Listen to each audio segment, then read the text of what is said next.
Hi guys, so here we go again. Sorry about my voice. I got a sore throat right now, but so as you would see here, all my water babies are somewhat crowded inside this 15-gallon tank that I have, and I'll show you later.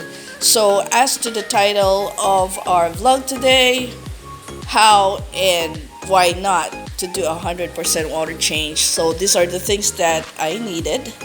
And well, one thing here is that let me just introduce to you first this 15-gallon.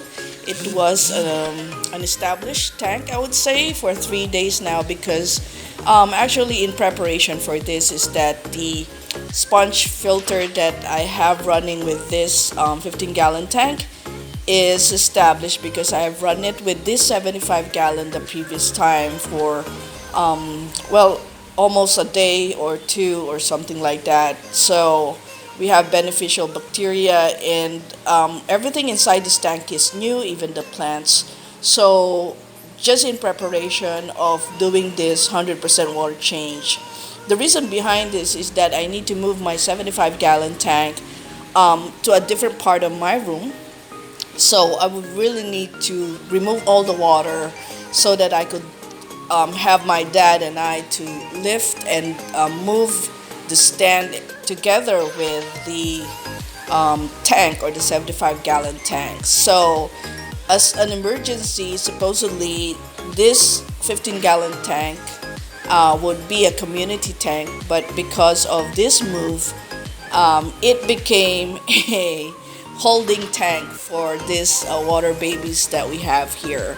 So as you would see, these are established tank with established fish because I had them when they were still a baby, like about an inch or an inch and a half or two, but now they've grown about two to 4 inches now, and they're really hungry all the time. So I would show you step by step, and also I would show you how I did it. So first thing, of course, you have to remove all the decorations from the rocks, the decors, and I removed one of the filter, which is the submersible pump that I have, but the other power head, I just leave it there. And this sponge, I didn't wash it, so this is just removing all the water. And now that you would see here, it's all positioned to the part of the room that I would need to move it. Now what I'm doing is that I'm putting water inside it. You can watch this, as you would see there, I'm using a different kind of DIY water hose holder, and you can watch it with my previous vlog how to do that.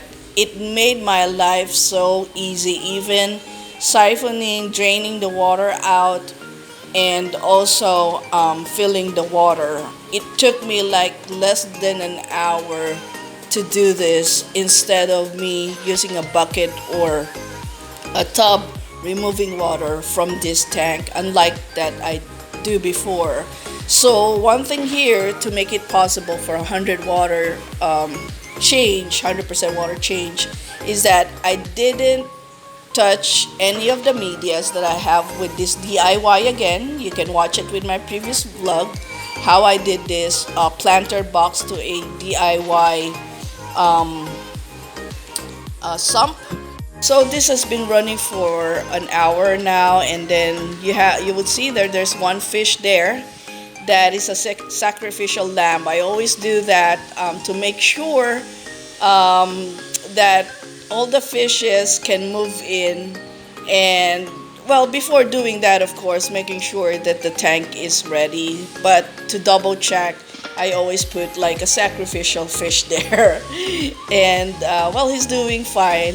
So it's about time, and I got soaked wet with water doing this just to show you guys, because usually I try to catch them and hold the net so that it would not get so much of a splash, but just to show you guys how enjoyable and excited they are moving to the new tank, and I even wanted to jump in if this is just big enough for me to swim there, because here in the Philippines it's so hot nowadays. Anyway, so just going back, this is how gentle that I would need to put them inside the new tank, not to put so much of a stress. And yeah, well, as soon as you catch them, lift the net right away so it would not splash so much of the water. And I'll be showing you here as soon as you would see, right when they touch the new water parameters, how gentle they swim. That means that nobody goes up on the top of the tank. It means that the oxygen level is really good and they have settled down, trying to do their adventure into the new escape that we did. So we added more lava rocks in there. The one in the 15-gallon, I move it here, and we'll just have a new one inside there. So this is just to show you, I full blasted the power head, so just to make sure. It's a little bit cold with the water, but I don't really have a water heater here, so it's all coming from the tap. And of course you have to place in anti-chlorine inside the tank, which is needed for the 75-gallon tanks. So as you would see here, I don't catch them all at the same time. It's like for batches, and so that the ammonia also can be controlled. Well guys, this is all by experience that I'm doing here. I've been fish keeper for more than 10 years now, and I never used thermometer or temperature reader, heater. I don't use those. By just calculating as to my experience, well, I try to eyeball and touch the water and see how the fish behave, so if there's anything to rescue. But I never had any casualties doing this. So as all my cichlids are settled down, I would adjust the power head there to have a less pressure on that water bubbles. Well, with that, don't forget to subscribe to my YouTube channel, Hope Cucina 101. Click the bell icon so you get notified. As you would see here, there's always a tip and an adventure of an Aqua Fishy adventure that we have. And my work buddies are ready. So we're ready to work now.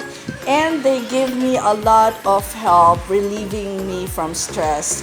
So again guys, thank you for watching. Till next time, don't forget to click that button. Bye!